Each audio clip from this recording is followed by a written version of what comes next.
Julian Sayin, stellar start, has Ohio State buzzing, and he might be the key to Ohio State's offensive dominance.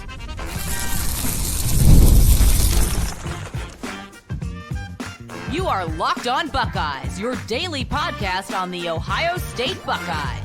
Part of the Locked On Podcast Network, your team every day. Welcome in, Buckeye fans, to your Tuesday edition of Locked On Buckeyes, which is your daily Ohio State podcast, part of the Locked On Podcast Network, your team every day. I'm your host, Jay Stevens, veteran sports talk host, delivering passionate coverage about your Buckeyes, and today's episode is brought to you by FanDuel. Football season is here. Visit the FanDuel app today and start planning your future bets. Now, during today's show, we will discuss if there's anything Ryan Day should change or alter with Ohio State's offense, as well as one coach that I want to give my flowers to. But before we get to any of that, I'm bringing in my guy, Corey Thompson. He's a part of the OHIO podcast. And Corey has been around here, almost every year that I've hosted this show. Corey has been here at some point during the season. We talk, we laugh, we cut up a little bit, but we both love Ohio State football, and we both love what we have seen from Julian Sayin so far. Corey, in the first couple of games that Sayin has been Ohio State's quarterback, he knew he was going to be thrown into the fire against Texas, and even though his numbers weren't sexy, he kind of blew me away with how well he played, his control of the offense, his ball placement, and even on the 3 drops, it wasn't his fault. The guys just dropped the ball. And then about a few days ago now against Grambling, he's 18 of 19, 306 passing yards, 4 touchdowns. That's all in the first half. That one incompletion was an interception. That was a bad decision. And he quickly went to the sidelines and realized what he did wrong. I can't forget that he completed his first 16 passes of the game. He's been a breath of fresh air to look at and watch, because you knew when you lost Will Howard, you kind of thought Sam was the guy, but you know that while he has a hype around him, you're not really sure what you're going to get. And to me, he's kind of, so far, it's only 2 games. One was a cupcake. He's kind of been better than advertised, which is a big statement to make, but I think is how I feel like I have to describe how he's played so far. Yeah, I agree. And it says a lot that Ryan Day, he knows a thing or two about quarterbacks, I think. After the Texas game said he could have handled a lot more, and so they obviously had training wheels on Julian Sayin and kid gloves. I was even saying during a live watch party, I was like, they're not trusting Sayin at all. This is a little ridiculous. I mean, I wasn't the only one noticing that. Obviously, I think Buckeye Nation as a whole was pretty much noticing that. But what was impressive is that 4th down pass to Claire right away. It's like, man, that's pressure. You're trying to keep the drive alive against Texas and trying to put points on the board. You put it right on the money. And Claire, look, he dropped it. It was a flat out drop. I don't know what to tell you. It was right in his face mask. It's like, I understand it's not an easiest catch in the world, but that's literally the kind of drill you run in the combine, right? Where they throw it from side to side to side to side, and you have to keep turning around to catch it. That would have been a drop in the drill, and that would have been in front of pro scouts, and that would have not looked good. But Sayin put it right on the money, and Jeremiah Smith was trying to make a play. I get it. And it's stemming from the play of Texas last year. So I think he's in this game wanting to make a play. He just looked upfield a little too quickly on a couple. It wasn't happy about Sayin not seeing him on the deep route. But overall, Sayin's maturity, his composure in that game, I think that was everything, even more so than the passing. It was just like, this moment is not too big for this kid. He's a redshirt freshman, almost like he knew he was born for this. Like, I am going to be a big-time quarterback. And then, of course, he follows up with Grambling. Like, look, we knew he'd play well. We knew that the offense would hum. I don't think we all expected 16 straight. I don't think we all expected just ball placement perfection on every play. I think I saw him throw to Claire a little high on one throw. He got a little away from him, but then he made a bad decision on the interception. He threw late. He was looking for the slant, and he said, all right, I'm going to trust my arm here, and, trusted a little too much, and went right back to Ryan Day, and this is where Ryan Day credits Julian. He says he knows what he's looking at. He knows where he made a mistake. He knows what he did wrong. He knows how to correct it. So, actually, it was probably a blessing in disguise he threw that pick against Grambling. It's a learning moment for him. He can't be perfect. If he'd been perfect, what do you learn from that? So, Sayin's been better than advertised. I think it also shows there was not really as close as people think in camp between him and Lincoln. I'm not dogging Lincoln. I think Lincoln's a very capable backup, but Julian's the truth. Oh, dude, he's the truth. He's the kind of guy that you kind of see when you're playing pickup basketball, just a guy kind of walk up and you're like, he doesn't look like he's really that good, or he's a little bit smaller, a little bit shorter. You see him starting to warm up. You're like, oh, this guy has something a little bit different about him. His jump shot's pure. He can dribble. He has a little bounce to his step, and then all of a sudden you get out there playing, and you're like, oh my gosh, I would have never guessed this guy could play like he does in a pickup basketball game. What's saying he is a little bit shorter, he is a little bit smaller, and those are things that I brought up on the show, thinking like, I don't know if Ryan Day wants a guy of this stature and this build to be a starting quarterback. He does. He clearly does. He doesn't look at those things as a problem. Maybe they're an asset for him because Sayin is overcoming even some of the obstacles that people think he has in his way. And for Ohio State to have the weapons they have with a quarterback like this, I kind of wish they didn't play FCS school week 2. I kind of wish they played Ohio, and I kind of wish they played another MAC school in the first 2 and the other 2 non-conference games to get more of a ramp-up period for Sayin, because they looked great. The offense looked great against Grambling, but they should have looked great. But even the offense looked better because your quarterback is doing whatever he needs to do. He can read anything. He can make any throw. I mean, he had touchdown passes of 40 and 30-plus yards. Like, it's not the Will Howard thing where you're like, can he throw the deep ball? They're showing that early in the year. And I think for Sayin, just keep doing the same things. When they're going to put more on his plate, continue to be coachable, be a sponge, soak it all in, and then when you get out there on the field, just play free. Yeah, and that throw to Kazmarek on the first touchdown, I don't think people realize how hard that throw is to make, and he just does it effortlessly.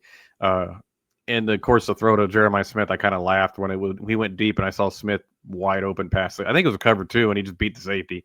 And but it was right here. It wasn't like he had to adjust really much for it. Again, it's just like he sees somebody open. He knows where they're going to be. He could step into it. Now, again, that play is going to be harder against better competition. My goodness, better competition. But and Ohio will be tough. It won't. We're going to win, but they'll be a little tougher matchup. I mean, obviously tougher than Grambling, but they just beat West Virginia. I think they gave Rutgers everything they wanted in the first week. I think it was. So they're not going to be like just like 70-0. This game, and it's going to be so stinking easy. But I like that. And then, of course, bye week. And then I think at Washington, I said this on X and I got crapped on for it. I said he passed the first test against Texas. Then what do you call it? Grambling was a showcase. That wasn't a test. And then the next test is at Washington, because that's going to be on the road on the West Coast. It's going to be a tough environment. Washington's not a bad football team at all. And that'll be, and everybody's like, oh, don't overlook Ohio. I was like, I'm not overlooking Ohio. The team's not overlooking Ohio, but he's already faced tough competition in Columbus. So that's not the next test. We need to see him on the road and how he handles it. But I mean, after the Texas game, you kind of feel confident he can. So yeah, so far so good on the Sayin experiment. And you know what? I'll say it. He's the only one I've seen so far kind of matching what Stroud was as a passer so far. Now Stroud has a lot more to his resume, obviously, than Sayin does, and we'll see if Sayin continues. But so far, that quick release, that accuracy, that ball placement, that anticipation, the ability to scan the field. I mean, CJ is the best quarterback in Ohio State history at all those things. And Julian might be the only one to kind of compete with him on that. Corey, you brought up the Washington thing, and after the break, we're going to discuss Ohio State's offense and what they need to do against Washington in a few weeks, because that's a game I've had circled on my calendar since the schedule dropped. I'll tell you why after the break. This episode is brought to you by 5 Hour Energy. Time to fuel up and turn it up with 5 Hour Energy Transfusion. This grape, ginger, and lime flavor shot brings the iconic taste of a golf course favorite to a non-alcoholic boost. Perfect for sinking birdies or making great memories with friends. It's a hole-in-one for your energy game, whether you're out on the course or just need a little extra push to power through your day. 5 Hour Energy Transfusion delivers a clubhouse flavor you love without ever leaving the green. Golf is all about good times with good people and good flavors. The grape, ginger, lime flavor of 5 Hour Energy Transfusion gives you the best parts of your clubhouse go-to without leaving the course or chasing down the bev cart. Now you can amp up the fun even more. Just buy, snap, and enter for a chance to win a dream golf trip for 2 to any golf tournament in the USA. Tee up that trip. Visit 5hewin.com for full rules and entry. No purchase necessary. Exclusive Masters tournament ends October 31st, 2025. This episode is also brought to you by our friends over at FanDuel. The NFL season is here, and FanDuel is making sure you're ready for kickoff with a can't-miss offer. Right now, new customers can bet just $5, and if your bet wins, you'll get $300 in bonus bets to use across the app. Once again, new customers can bet just $5, and if your bet wins, you'll get $300 in bonus bets to use across the app. So are you ready to play? Download the FanDuel app now by using FanDuel.com to get started. That's FanDuel.com to place your first $5 bet. So you mentioned the Washington game. It's after the bye week, which I think is a massive benefit for Ohio State and Sayin. We saw what they did heading into Texas and the game plan, both offensively and defensively. And while Ohio State was very conservative on offense, they could have opened up the playbook, and I think Sayin would have been ready for it. You can't prepare for an atmosphere like that. I don't believe there's anything you can do in practice to prepare for the wild, the crazy Pacific West Coast atmosphere. We just saw Arizona State lose to Mississippi State. They tried to mimic the cowbells. You can't do that in practice. You get there in that stadium, and it's a whole lot different when it's happening during a game. Husky Stadium is not Autzen Stadium, but it's a close second. And when it comes to the wildness, the craze, the pandemonium you're going to have during that game. And I think Sayin is going to be able to stay composed or as composed as a young quarterback can be in that game. I'm not here to predict if Ohio State's going to win or lose, but I do think with how he's played so far, I believe he's going to be ready to go to war in a battle in that environment because I expect that to be a wild, loud, crazy game. Oh yeah, 100%. Again, Washington is not a pushover. No. Somebody brought it up to me. Oh, when we had Beanie Wells, we beat up on him. I'm like, that was 20 years ago. Yeah. This is like Washington's a solid program, man, and they've actually recovered quite well after Kalen DeBoer left. So, all the credit in the world to the Huskies. They got great fans. They got a wild atmosphere. I think it'll be a great test for Ohio State. It's not a guaranteed win. I think they'll win. I think they'll win by 14, but it'll be like one of those into the fourth quarter. It's still kind of a game type things, and maybe it's a close one. Maybe it's closer than that, and Ohio State has to win by a field goal or something. I mean, and there should be no shame if it's a close game for Ohio State because that is going to be a tough one. And I hope Buckeye fans aren't just looking past the Huskies. They tell me I'm looking past Ohio. I was like, don't look past the Huskies, man. You're all looking at Illinois already, and that's going to be a tough one, but that's way down the road. Look at Washington a couple weeks from now. That's going to be a tough one. And you're right. There's no way to really prepare for that. They're going to have all the crowd noise in there. They're going to have as much as they can. They're going to throw as much as they can at Julian during practice to distract him and prepare him for that. But until you get there, that's when the find out what you're made of. And I think I'm confident after the Texas game, Julian's going to pass the test. I am too. Corey, am I crazy for thinking the Washington game is going to be tougher than playing Illinois? I don't think you're crazy, but I'm glad we have that game before Illinois. Yeah. Because I think it will really prepare us for a tough road test. In fact, if I don't think this is going to sound crazy to people, I think this will be the crazy thing.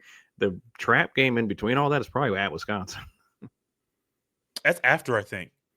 That's after Washington, but I think it's in between, sandwiched in between Illinois and. Am I wrong on that? No, it's the fourth. It's the fourth game after the bye week. I'm pretty sure, if my memory is correct, it's at Washington, at Illinois, home against Minnesota, then at Wisconsin. Oh, okay. Illinois is right after Washington. Or maybe it's Minnesota then Illinois. But I know the first game after the first I apologize. bye week. For some reason, I had it in my head that Illinois was after Wisconsin. That's my fault. I hope not. Because Wisconsin, I mean, it's a Luke Fickell team. They're not going to be more talented. But every time you go up there and play, it's difficult. It's very difficult. Yeah, they're going to be tough. I mean, no matter what, they're going to be tough. I mean, and again, I don't expect. I'm wondering if Luke Fickell will make it through the year. That's obviously a different podcast. But that being said, I don't know. I mean, I think it's gonna be tough because it's just all the emotions. That's gonna be their Super Bowl of the year. So at Cam Randall's never really easy historically, no matter what. It's probably gonna be a night game, unless they've already announced the time. I don't know because I see a lot of TBDs on all of them. They like to figure out where they want the time. Be nice to get a night game at the shoe, but that's just but Fox has us owned on that one. So, dude, I'm so annoyed by that. I'm gonna get to something else here in a second, but I am so annoyed that after the Tennessee game, last year, Mm-hmm. seeing what that night feel was like in a big time game. We can't get that until this stupid contract is up. And I'm 2032, I hoping, think my it is. hope is ESPN comes back in to get Big Ten games. So it's not always SEC on Saturday night. You can get the Big Ten in the SEC to kind of go back and forth, whatever the biggest game is, to go there. I know Fox will hate it, but they can't keep continuing putting Ohio State at noon. It's really annoying. And then Ohio State doesn't really play night games in November. It's a weird unwritten rule for Big Ten teams. But when the West Coast teams come in, they have to Snow, change that rule. I'm like, man, come on, man. Give us a break. Like, I know I'm not a player. I'm just a guy behind a microphone. But at some point, you got to put your best team at night in the best time slot. Don't be afraid to go up against ESPN or ABC. Don't do that. It's Ohio State. The helmet speaks for itself. We'll get the ratings. And by the way, you're right. I just looked at the schedule. It's Washington obviously in Seattle, Minnesota at home the next week, and then Illinois and Champaign, and then Madison, Wisconsin the week after, and then another bye week. Then Penn State.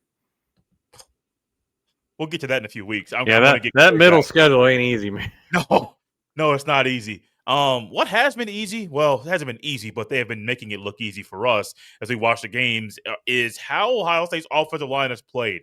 Corey, before I hit record, we talked a little bit about how the second and third string offensive lines looked against Grambling, and it wasn't so much they're overmatched. They looked like they were prepared for war, man. Like, you go out there and you may say, well, I don't know who Jake Cook is, or I don't know who Gabe Van Sickle is, or the Armstrong guys. Why are the two guys out there wearing Armstrong? Like, you may not know who those backup guys are, but you go out there and look at them, you're thinking, these guys can play down the road. Not sure if it's going to be next year or 2 or 3 years down the road, but these guys have a good, solid foundation for what young Buckeye offensive linemen need to play like. And I got to give a hats off to Tyler Bowen, man. I don't think he's ever been an offensive line coach. I could be wrong with that, but I know he was, but I think it was at a smaller program. Okay. Primarily been with other positions. Was an offensive coordinator last year. Comes to Ohio State. After what Justin Fry did last year was really, really good. Justin Fry set him up for success with the top end of the offensive line. What you're getting from, even at the starters, getting Onyeama to go from being a tackle to a guard and looking like a solid sixth man. I am blown away at what Tyler Bowen has done with the entire unit, not just the starters, but everybody, even to the walk-on that's ready to go. And he came into an area where Ohio State trying to go out and win another national championship. And with his leadership with this unit, it's possible they can do that. Well, you know who I give all the credit to? Not all the credit, but buck starts with him is Ryan Day, and I'll tell you why. He understands the importance of the offensive line. He's not an idiot. Tyler Bowen has done a great job in the recruiting and with the development of this line so far. But he hired 2 assistants that used to be offensive line coaches. I think Charles Dickey is one of them. I can't remember the other one. But it isn't just Tyler Bowen. It's hiring seasoned coaches to help him get this line ready. And I think I just saw a crazy stat on Twitter that they have 0 sacks allowed and the least amount of tackles for losses allowed in the entire country. Look, that's nothing to shake, that's nothing to shake your hand at or shake your head at. I mean, that's just like, that's incredible. Those are incredible stats. And on top of that, the biggest surprise of the offseason was Austin Severvold coming out and like, wait, he's the left tackle? I thought he was going to be the left. I thought he was going to be the right guard, but I didn't think he'd be. And then right tackle, I was like, okay, I'm on the hype train for the left. Wait a minute. Hold on a second. Onyeama, I thought was going to be the obvious left tackle, but that isn't happening. And Philip Daniels winning that right tackle job. But I think the biggest difference, Jay, and I will shout out Justin Fryer. We all hated him. We all wanted him to fight. I think you're like one of the few supporters that he had, and we all wanted him gone. But tell you what, he left the room a heck of a lot better than Stud Raw left it. Yes, when he left. And Justin Fry had what he pulled off last year was like a miracle. He's doing a good job in Arizona so far. So he's a coach, man. He's a straight up baller coach. And I will say this for Tyler Bowen, keep all rolling with those 2 guys working with him. But I'll tell you, this offense line is just, it's so nice. They're so nasty right now is how I want to put it. Philip Daniels is a wrecker. If you talk, as Colin Simmons found out, you talk trash to him, he don't care who you are.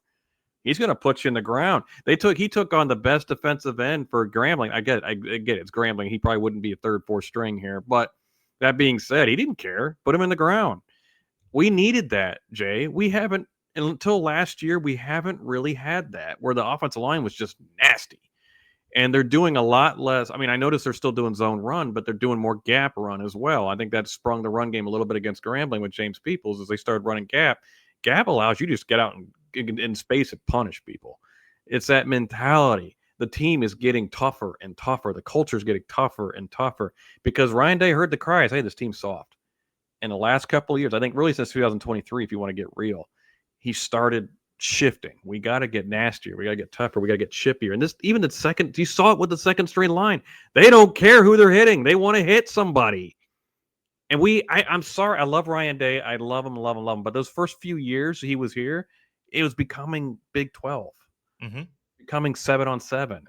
I missed the old days of just Jim Tressel, even Urban Meyer, just, ground and pound, just punish the opponent. And we're getting back to that with a prolific pass game to go along with it.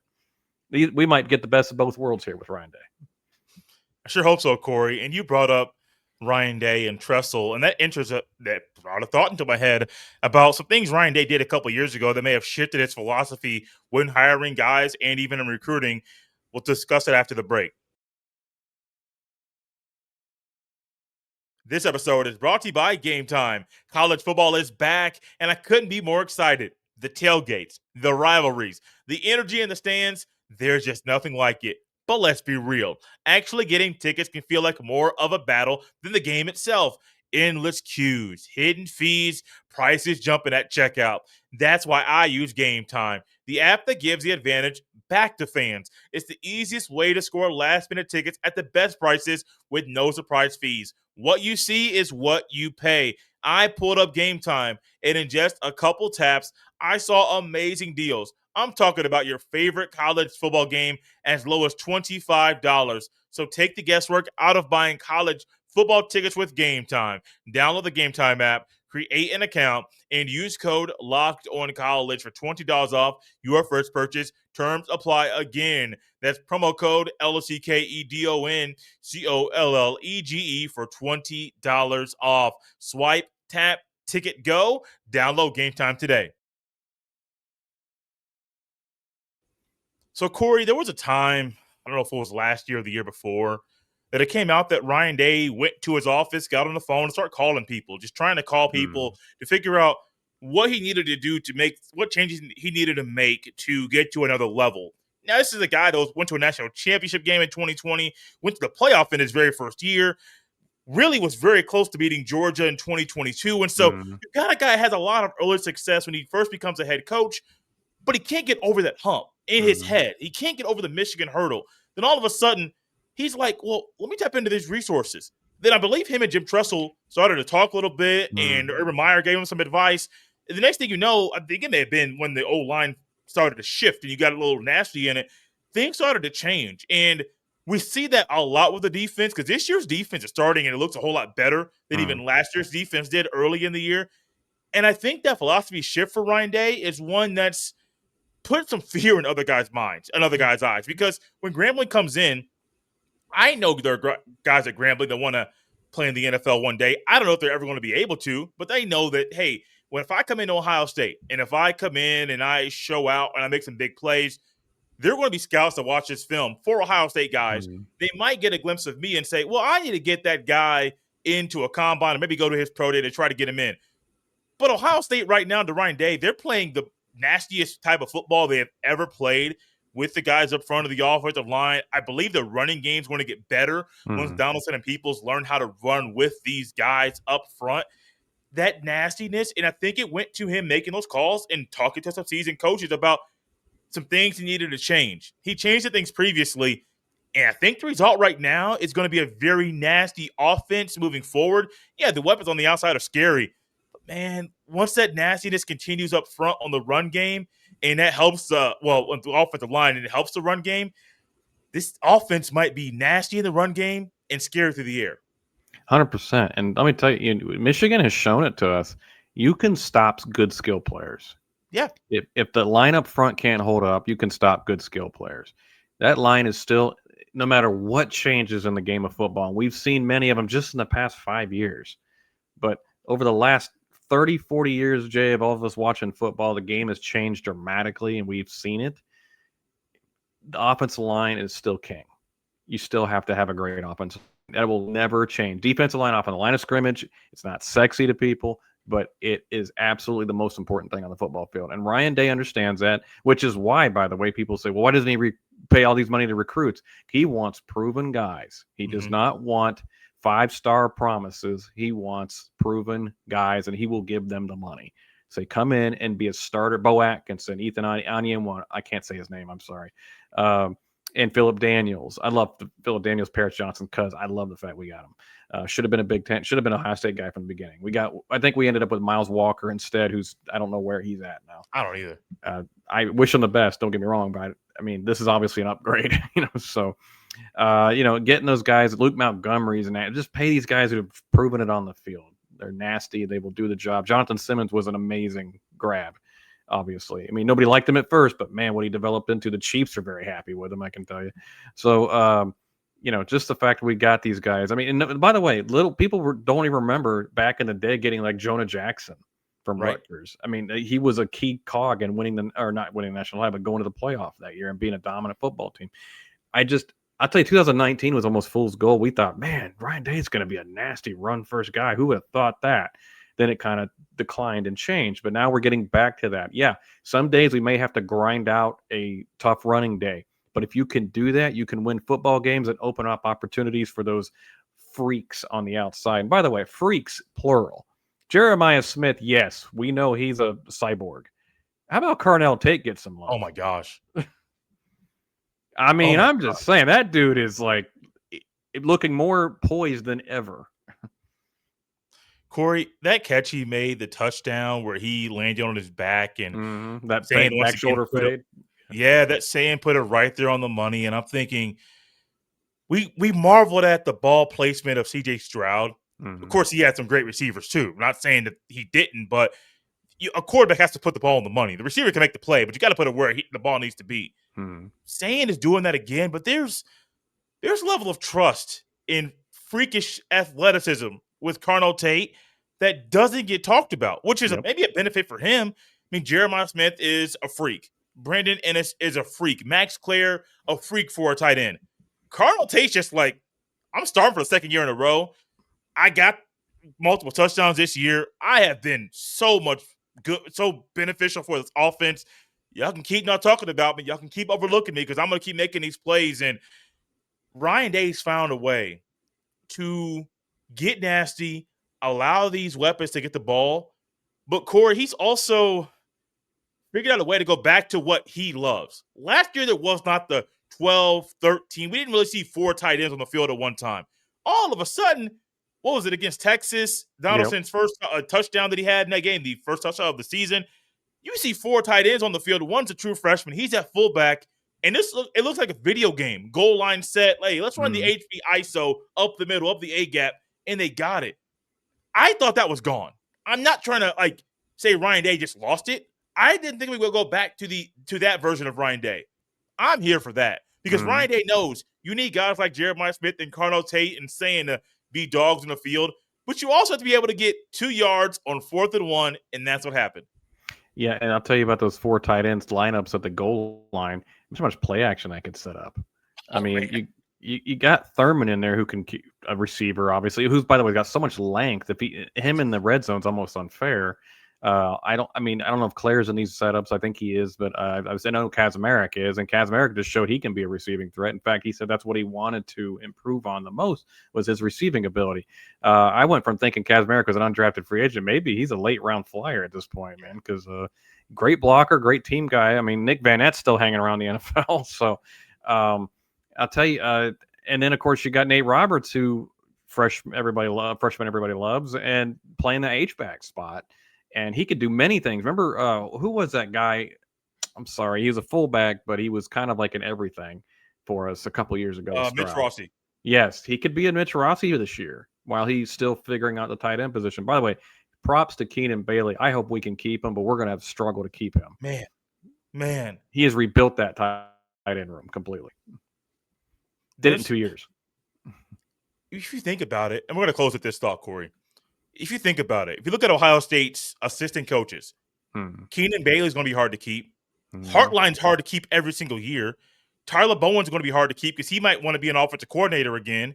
I don't think Laughlin's going anywhere. I don't see him trying to be an offensive coordinator, so he can be Ryan Day's Tony Alford, maybe. Just be like, hey, you're the running backs coach. We're going to pay you whatever you're worth. You stay here. Larry Johnson's going to be here till he retires. Mm-hmm. James Laurinaitis might be the next defensive coordinator. That's only if Matt Patricia decides to stay here for 10 years. Like, it's wild. And then Tim Walt and Matt Guerrieri, they could go elsewhere. Like, this assistant coaching staff, we talk about the changes Ryan Day has made and the nastiness. His ability to put this staff together, just the 10 main assistant coaches, along with the support staff that you mentioned, is so odd to think about because I didn't think Ryan Day had this in him. I thought he could get some good assistants, but the support staff is out of this world. And it's a good thing Ross Bjork is a guy that wants to make a whole lot of money and fundraise his life away, because he's going to have to make a whole lot of money and fundraise every single day to keep this whole thing together. Yeah, you got to pay for good assistants or you don't win. Saban was the first one that kind of coined that. It's like, you got to get great assistants or you can't win. I was questionable about the Patricia hire. I thought that was like in my head, I got to admit, I thought that was a little bit like Ryan Day's like swung and missed on like so many guys. He just went for the low-hanging fruit. Now I'm thinking, wow, Ryan Day had a plan. you know, so... And I got to get, you know what I love more than anything about having Patricia? I'm hoping we keep him more in a year at this point because he might want to ship back to the NFL. I hope he loves it in Columbus so much. He's like, look, I'm going to make $2 million, $2.5 million a year. They don't ask me to recruit that much. And I could just put schemes together with brilliant talent, you know, that is better than 90% of the teams I'm going to play. And I love what Johnny Manziel said. This guy prepares for Aaron Rodgers and Peyton Manning. Who the heck is Arch Manning? Who the heck is this guy from Grambling? You know? So it's like, what does he care? And the fact like Caleb Down doing that sneak blitz and dropping back, taking the pick. And I think Johnny said that's a hate crime, what he just did. Because it was just like we're running these concepts on Grambling. I mean, that's not even fair. And I have a feeling we haven't even seen all of what Patricia wants to do. So seeing the coffee house blitz and things like that. I mean, I didn't know what it was called, but I saw it on the replay when it happened. I'm like, what is that? When we have never done that. and I think he just plays with like Sonny Styles and Arvell Reese and sees the backup linebackers that are Riley Pettijohn, by the way. Oh my God. Oh my.